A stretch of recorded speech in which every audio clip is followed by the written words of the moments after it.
Mais uma vez, você que nos visita, seja muito bem-vindo entre nós. Como tenho dito, é um prazer cultuar ao Senhor ao seu lado. Nosso pastor, meus irmãos, como os irmãos sabem, está em viagem, pregando desde sexta-feira. E a nossa oração pelo nosso pastor é para que de fato Deus o use poderosamente ali. E nós que aqui estamos, meus irmãos, vamos abrir a palavra de Deus em 1 de João, capítulo de número 4, versículo de número 7, até o versículo de número 11. 1 de João, capítulo 4, versículo de número 7, ao versículo de número 11.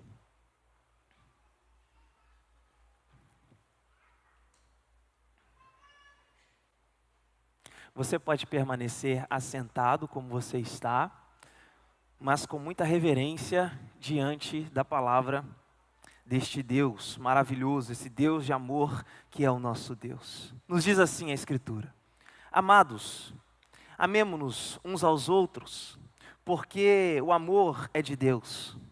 E qualquer que ama é nascido de Deus e conhece a Deus. Aquele que não ama não conhece a Deus, porque Deus é amor. Nisso se manifestou o amor de Deus para conosco, que Deus enviou seu Filho unigênito ao mundo, para que por ele vivamos. Nisto está o amor, não em que nós tenhamos amado a Deus, mas em que ele nos amou a nós, e enviou seu Filho para propiciação pelos nossos pecados. Amados, se Deus assim nos amou, também nós devemos amar uns aos outros. Que o Senhor aplique em nosso coração a sua bendita palavra. Amém? Meus amados irmãos, algo que é extremamente falado nos nossos dias é a forma de amar. O que significa amar? Algumas pessoas tendem a aprofundar esta temática perguntando de fato o que é amor. E você talvez já se fez essa pergunta: o que é amor? E alguns vão especular, por exemplo, que o amor é um sentimento, e puramente um sentimento. Um sentimento que envolve o coração e que faz com que tenhamos algumas percepções e reflexões a respeito da realidade que nos dá condição de vivermos em unidade. Outros vão para o outro extremo da coisa, dizendo que o amor é de fato uma prática. Mostram que o amor de fato é não apenas pensar, que o amor não está no âmbito cognitivo, mas que o amor é puramente uma prática. Quando nós olhamos para a palavra de Deus, nós encontramos um equilíbrio perfeito do que é o amor. Porque o amor, sim, ele tem esse aspecto subjetivo, que ele está dentro do nosso coração, ele envolve as pessoas, mas não apenas isso, o amor tem um aspecto extremamente objetivo, porque o amor que envolve o coração é o amor que leva a práticas, é o amor que leva a ações. Então, quando nós olhamos para a palavra de Deus, principalmente no texto que nós estamos aqui hoje meditando, nós vemos esse equilíbrio perfeito. Quando João diz que Deus é amor, ele está mostrando para mim e para você que o amor não é algo puramente prático, mas também não puramente subjetivo. Que no amor, existe o equilíbrio perfeito entre o subjetivo e o objetivo. É por isso que ele diz que Deus é amor. Deus é amor que age. Deus é amor que também nos faz sentir. Deus é o amor. E se nós entendemos que Deus é uma pessoa, logo, o amor é uma pessoa. E o amor é o nosso Deus. O João vai escrever a sua carta, meus irmãos, para orientar os crentes ali na cidade de Éfeso sobre o amor. Existia uma filosofia contemporânea à época que, de modo geral, os estudiosos vão chamar de gnosticismo, que estava exercendo influência direta na mente, ou seja, nesse aspecto subjetivo, mas também nos corações, nas ações dos crentes. Tudo aquilo que era matéria poderia ser desprezado segundo esta filosofia que estava gerando influência no coração dos crentes. Tudo poderia ser desprezado. Se a matéria pode ser desprezada, se o que importa é apenas aquilo que está no meu interior e no meu coração, então eu não preciso levar em consideração as minhas práticas em relação aos outros. Ou seja, não há problema algum em desfazer das pessoas, em usar das pessoas, porque o que importa não é o corpo, o que importa não é a matéria, mas o que importa é o interior. Se a minha motivação está de fato correta sob perspectiva, então não importa se o corpo, a matéria é desprezada. Então João está escrevendo esta carta que não tem a característica de uma carta do Novo Testamento, porque a gente não vê recomendações, nós não vemos nomes específicos, por exemplo, como as cartas de Paulo, mas ele escreve este tratado, meus irmãos, porque isso afetava diretamente a veracidade, por exemplo, do sacrifício de Jesus Cristo. Em 1 João capítulo 4, versículo 1, a palavra de Deus diz: amados, não creiais a todo espírito, mas provai se os espíritos são de Deus. Porque já muitos falsos profetas têm se levantado no mundo. E no capítulo 2, versículo 19, João vai dizer que estes falsos profetas, que de fato estavam trazendo a influência, essa influência filosófica sobre as pessoas, eles estavam no meio da igreja, estavam no seio da igreja, saíram de nós, mas não eram de nós, porque se fossem de nós, ficariam conosco.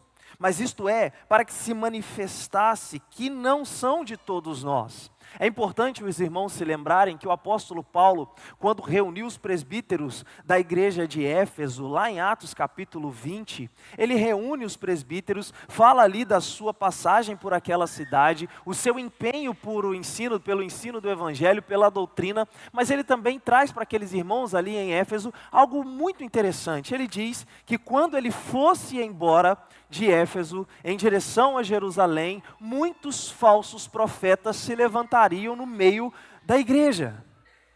Ou seja, aquilo que o apóstolo Paulo especulou anos atrás, acontece então. Muitas pessoas saem de dentro da igreja de Éfeso e tentam trazer para a igreja de Éfeso aquilo que não está relacionado com o evangelho do Senhor Jesus Cristo. Então João escreve para poder combater essas pessoas. Os versículos 2 e 3 do capítulo 4, ele diz: nisso conhecereis o Espírito de Deus. Todo espírito que confessa que Jesus Cristo veio em carne é de Deus. E todo espírito que não confessa que Jesus Cristo veio em carne não é de Deus, mas este é o espírito do anticristo, do qual já ouvistes que há de vir, e eis que agora já está no mundo. Ou seja, esta filosofia era tão perigosa que minava o cerne da fé cristã. E nós precisamos especular quais são as filosofias contemporâneas que tentam minar a veracidade da fé cristã. Precisamos especular qual é o novo gnosticismo. Talvez ele seja transvestido na ideia de que eu posso fazer absolutamente qualquer coisa com o meu corpo, porque o meu corpo me pertence. Se o meu corpo me pertence, as regras são minhas. Já ouviu isso por aí? Essa é a face do novo gnosticismo. A face do novo gnosticismo, ele opera no coração das pessoas dizendo: olha, o que importa é o seu interior. Se o que importa é o que vem do seu interior, então você pode pensar que você é uma coisa que você não é. Você pode olhar para o seu corpo e dizer que você não é o que o seu corpo mostra o que você é. Veja como a filosofia da época de João é tão presente em nossos dias, transvestida de amor. Esse é o perigo. Porque se nós não concordamos com falas como essa, nós não amamos. Se nós não ouvimos e damos a razão a falas como essa, automaticamente nós estamos odiando as pessoas que pensam dessa forma. Essa é a face do novo gnosticismo. Essa é a face daquilo que estava acontecendo ali na cidade de Éfeso. Uma vez que isso nega a veracidade da encarnação do Senhor Jesus Cristo, as implicações para o relacionamento com os irmãos eram vistas de modo muito claro. É por isso que João vai dizer nos versículos 17 e 18 do capítulo 3 o seguinte: quem, pois, tiver bens deste mundo, e vendo o seu irmão necessitado, lhe cerrar as suas entranhas ou o seu coração, como reside nele o amor de Deus? Meus filhinhos, não amemos de palavra nem de língua, mas em obra e em verdade.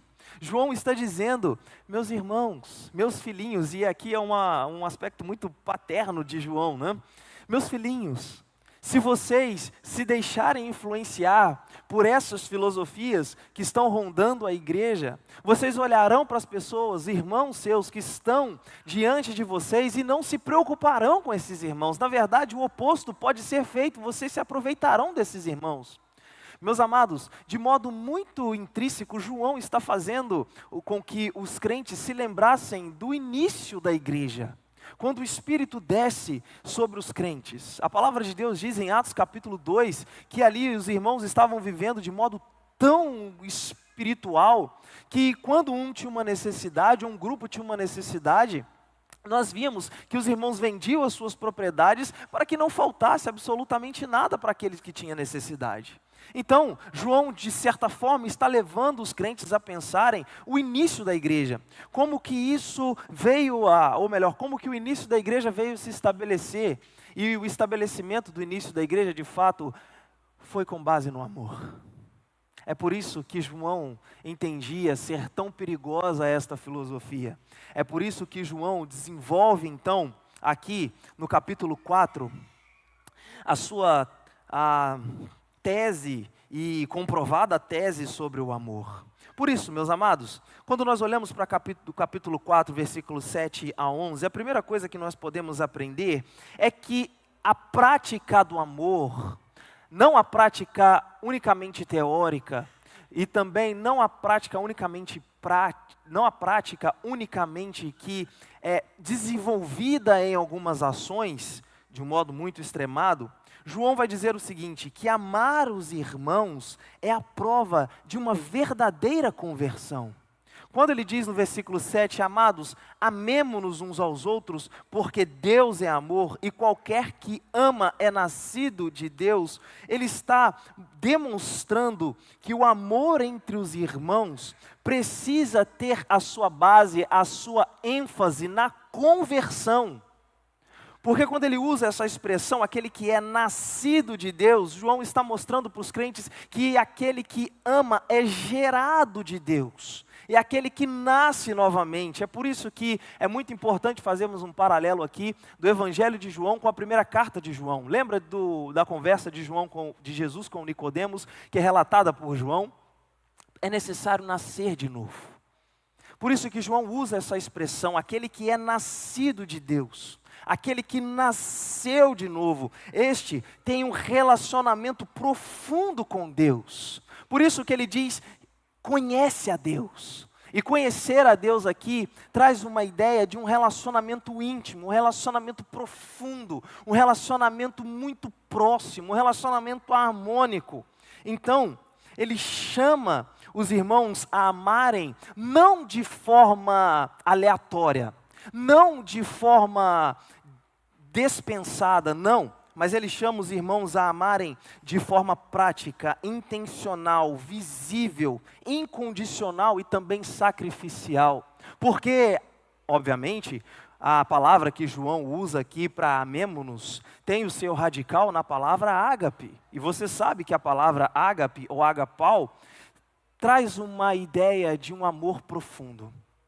De um amor que começa no interior, mas de um amor que vai para o exterior.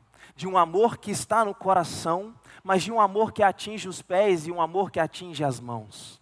De um amor que é intencional, de um amor que está na mente, de um amor que está no coração, mas de um amor que atinge a vida do irmão com práticas que glorificam o nome do Senhor, com práticas que de fato revelam que naquele coração houve uma transformação. É por isso que ele diz, amados, amemo-nos uns aos outros, porque Deus é amor. E qualquer que foi gerado novamente por Deus, conhece a Deus. Esse tem relacionamento com Deus. É por isso que amar deste modo testifica um conhecimento de Deus. E para João não faz sentido conhecer a Deus, ser regenerado por Deus e não amar, porque Deus é amor. É o que ele vai dizer aqui no versículo de número 8. Aquele que não ama, não conhece a Deus. Aquele que não produz o amor no seu interior, ou melhor, aquele que não vive o amor em seu interior, mas esse amor vai para o seu exterior, não conhece a Deus. E por que não conhece a Deus? Porque a essência de Deus é amor.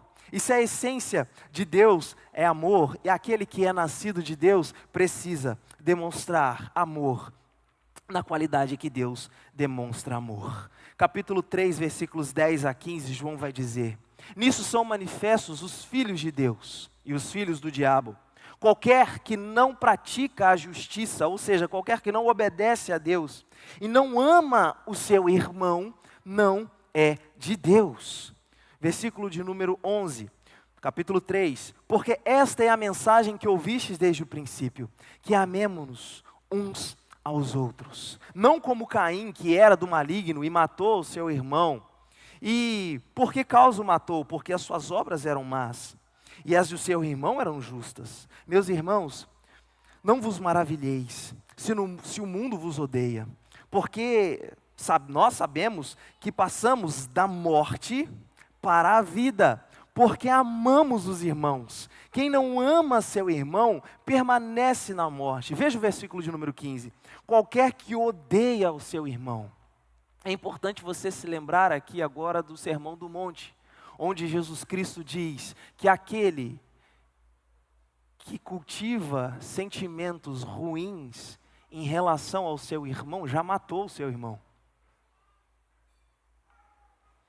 Então João está dizendo, qualquer que odeia o seu irmão é homicida. E vós sabeis que nenhum homicida tem a vida eterna permanecendo nele. Quando nós olhamos João capítulo de número 15, João capítulo de número 15, a partir do versículo de número 9, ou a partir do versículo de número 8, o Senhor Jesus Cristo diz o seguinte: nisto é glorificado meu Pai, que deis muito fruto, e assim sereis meus discípulos. Como o Pai me amou, também eu vos amei a vós, permanecei no meu amor. Se guardardes os meus mandamentos, permanecereis no meu amor, do mesmo modo que eu tenho guardado os mandamentos de meu Pai e permaneço no seu amor. Tenho-vos dito isso, para que o meu gozo permaneça em vós e o vosso gozo seja completo, para que a alegria seja completa. O meu mandamento é este, que vos ameis uns aos outros, assim como eu vos amei. Então veja, o paralelo que o Senhor Jesus Cristo estabelece aqui. Você quer ter alegria, você quer ter satisfação, você quer viver de modo que a contentação esteja em seu coração? Ame o seu irmão. E o amor ao irmão é a prova de uma conversão. Se não existe amor ao irmão, não existe testificação da conversão. É o que a Escritura está nos dizendo, Deus é o amor. E o exercício do amor de Deus não se inicia na criação. Isso é maravilhoso, meus irmãos. Deus Pai sempre amou Deus Filho na comunhão do Espírito, pois o amor verdadeiro vai exigir o amante, o ser amado e o amor que os envolve.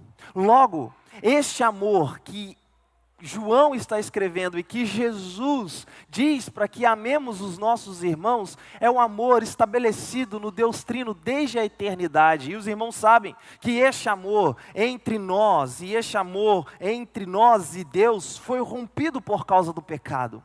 Então a relação de amor que existia entre nós e Deus lá na criação foi quebrada.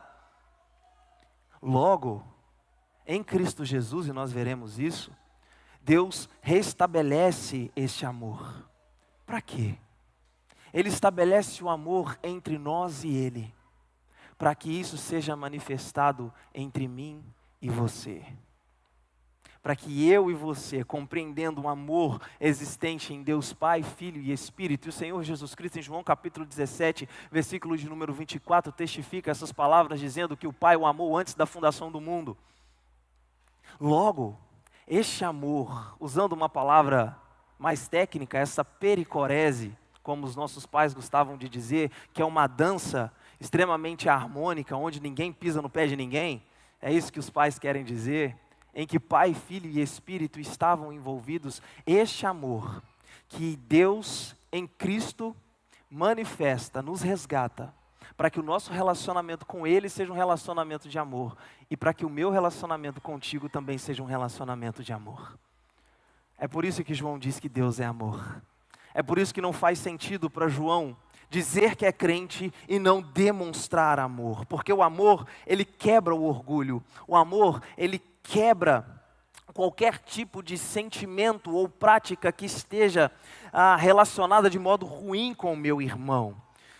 Portanto, meus amados, a partir do momento que alguém conhece a Deus e é regenerado por esse Deus, a essência eterna de Deus passa a habitar no seu interior.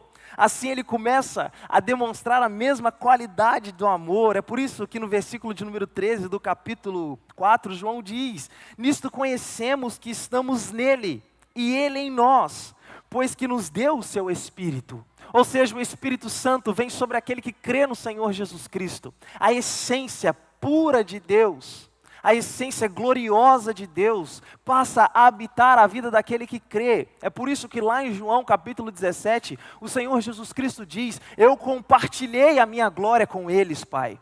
Em sua oração, o Senhor Jesus Cristo diz que compartilhou a glória com os seus discípulos. Logo, essa essência maravilhosa que é o Espírito Santo de Deus, uma pessoa toda envolvida em amor, passa a habitar-nos. E vimos e testificamos que o Pai enviou o seu Filho para a salvação do mundo.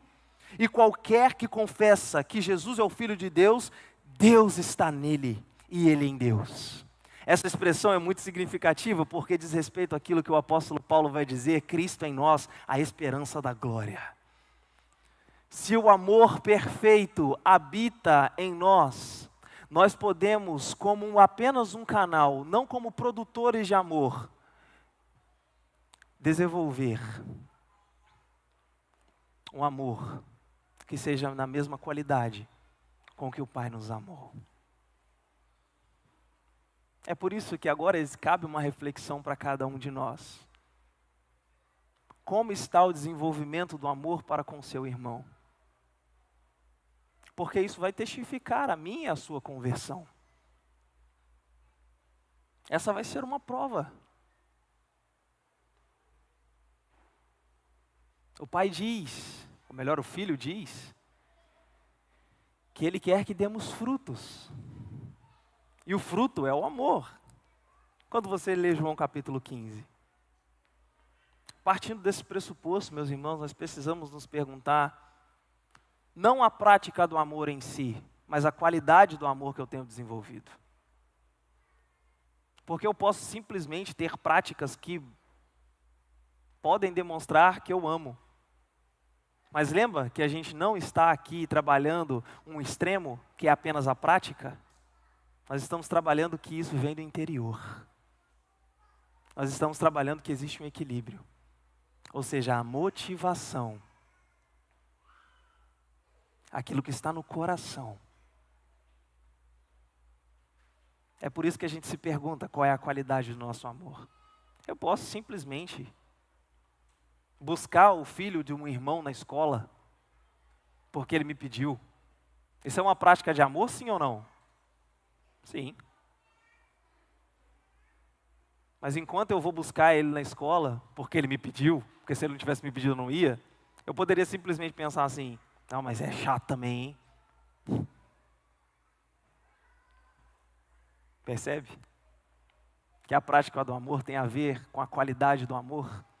E a qualidade do amor é gerada no coração. E é gerada no coração depois de uma conversão. É por isso que João está dizendo que aquele que é nascido de Deus, conhece a Deus, e Deus está nele e ele em Deus. É muito interessante quando nós olhamos para o Novo Testamento e vemos que Paulo vai dizer que o que estabelece uma unidade na igreja, em Colossenses capítulo 3, versículo 14, é o vínculo da perfeição, que Paulo vai chamar de amor.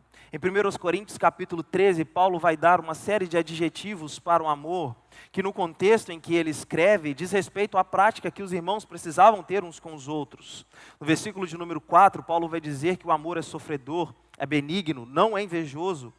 O amor não trata com leviandade, não se ensoberbece, não se porta com indecência, não busca os seus interesses, não se irrita, não suspeita o mal, não folga com a injustiça, mas folga com a verdade. O amor tudo sofre, tudo crê, tudo espera e tudo suporta. No verso 8 ele vai dizer que o amor nunca falha, ou que o amor jamais acaba. No capítulo 4, aqui mesmo, do texto que nós estamos meditando nesta manhã, nos versículos 20 e 21, veja como João é categórico. Veja que para João não existem dúvidas quando ele diz, se alguém diz, ou seja, ele está partindo do pressuposto de que alguém diz ser convertido, eu amo a Deus e odeia o seu irmão, é mentiroso. Pois quem não ama o seu irmão, a qual não viu, como pode amar a Deus a quem não viu? E dele temos este mandamento, que quem ama a Deus, também ame o seu irmão. Experimentar do amor de Deus é desenvolver a prática do amor com qualidade correta na vida dos irmãos. Por isso que a segunda coisa que nós enxergamos nesse texto é que Deus é amor em ação. Primeiro, o amor ao irmão testifica a minha conversão.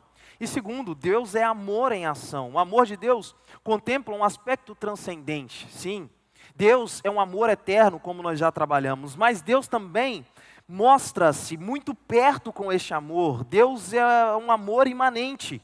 Deus é amor em ação. Verso de número 9 do capítulo 4. Nisto se manifestou o amor de Deus para conosco. Ou seja, aquilo que estava em um aspecto transcendente, aquilo que estava naquilo que a gente chama de subjetividade, veio para a nossa objetividade, porque Deus manifestou, não ficou escondido, não ficou na teoria, não ficou apenas na palavra dos profetas, não, foi manifestado. Por isso que o apóstolo Paulo, em Romanos capítulo 8, versículo 5, vai dizer, capítulo 5, versículo 8, melhor dizendo, vai dizer que Deus prova o seu amor, Deus manifesta o seu amor para conosco, pelo fato de ter Cristo Jesus morrendo por nós, sendo nós ainda pecadores. Ou seja, a prática do amor foi exercida depois de que o amor foi pensado por Deus Pai, Filho e Espírito Santo, a nos atingir depois da nossa queda. Então João diz, nisso se manifestou o amor de Deus para conosco. E como se manifestou, João, o amor de Deus para conosco?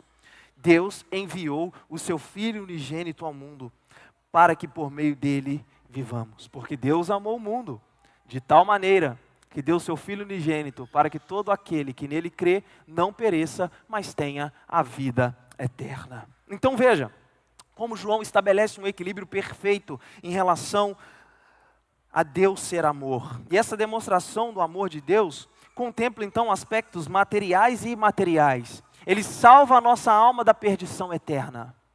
Ele salva o nosso espírito da perdição eterna. Mas também ele salva o nosso corpo do fogo eterno.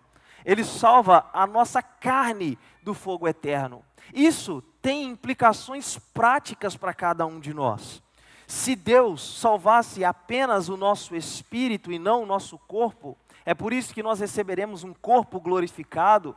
Se Deus salvasse apenas o nosso espírito, a filosofia que estava rondando aquela igreja e que ronda as nossas vidas hoje, teria total sentido, porque importaria apenas o nosso espírito, a nossa alma, e não o que fazemos com o nosso corpo. Então, Deus não é amor apenas na eternidade, mas Ele entra com este amor em nossa realidade. Por isso que João, no versículo de número 10, diz que nisto está o amor.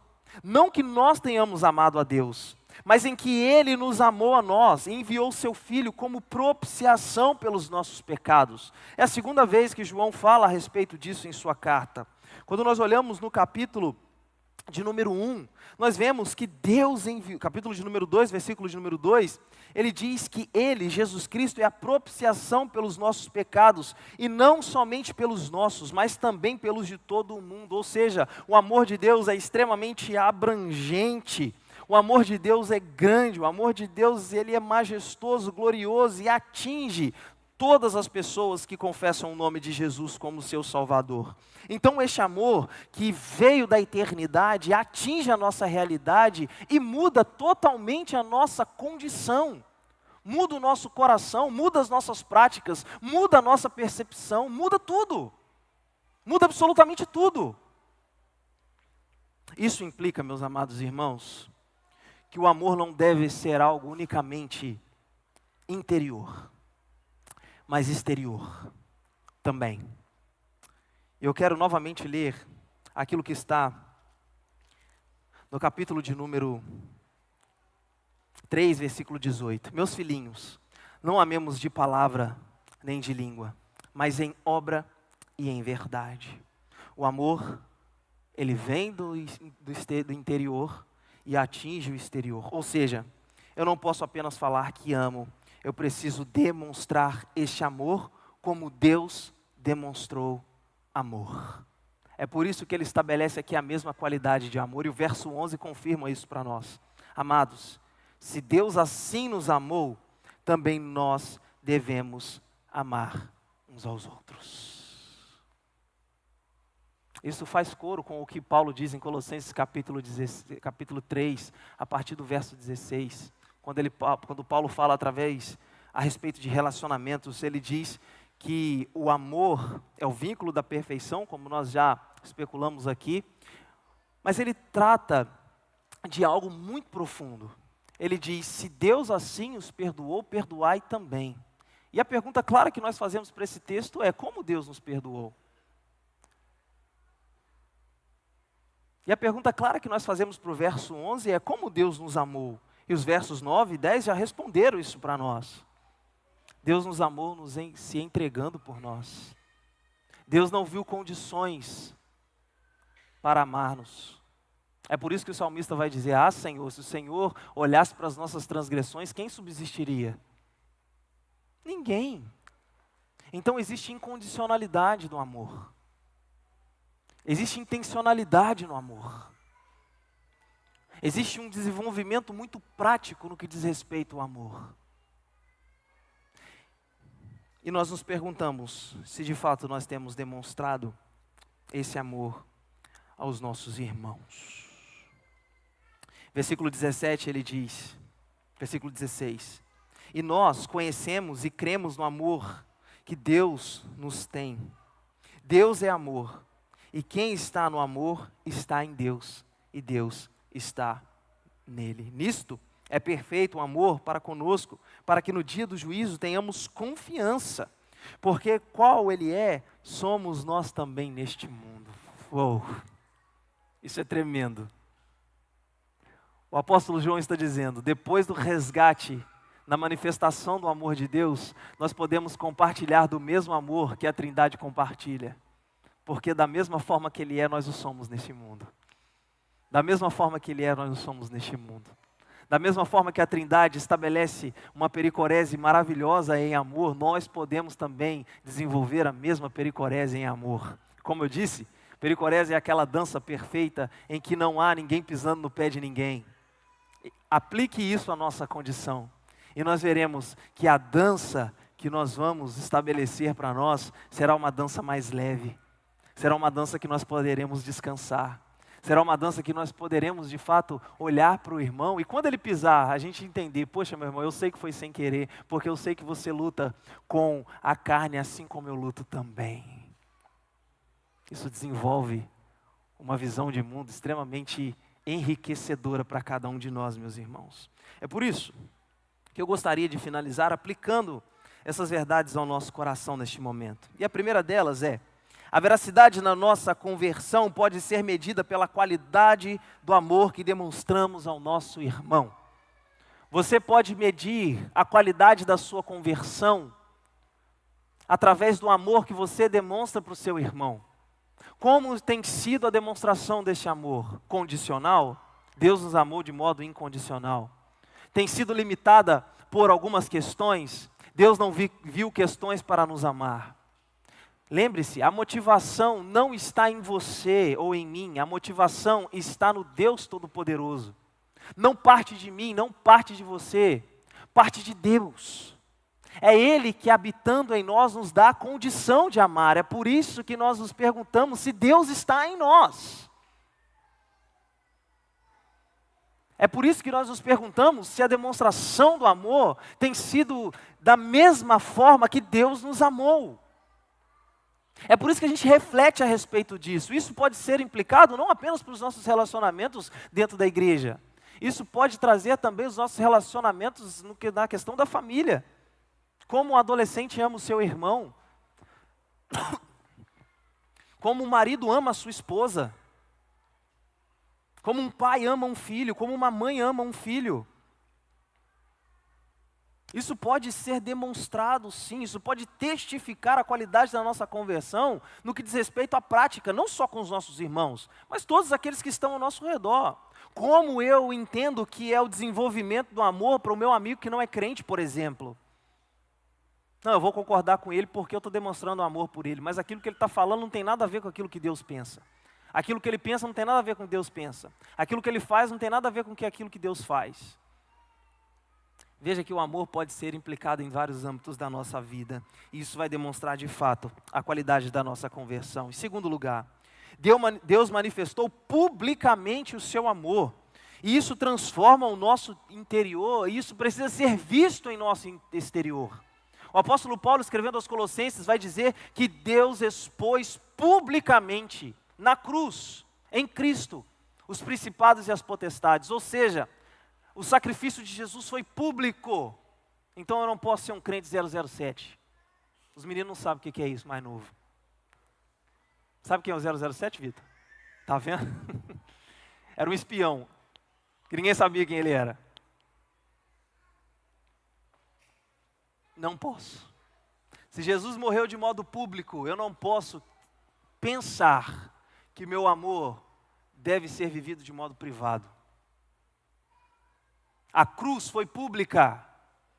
A demonstração do amor de Deus foi pública. Eu não posso viver o meu amor de modo privado.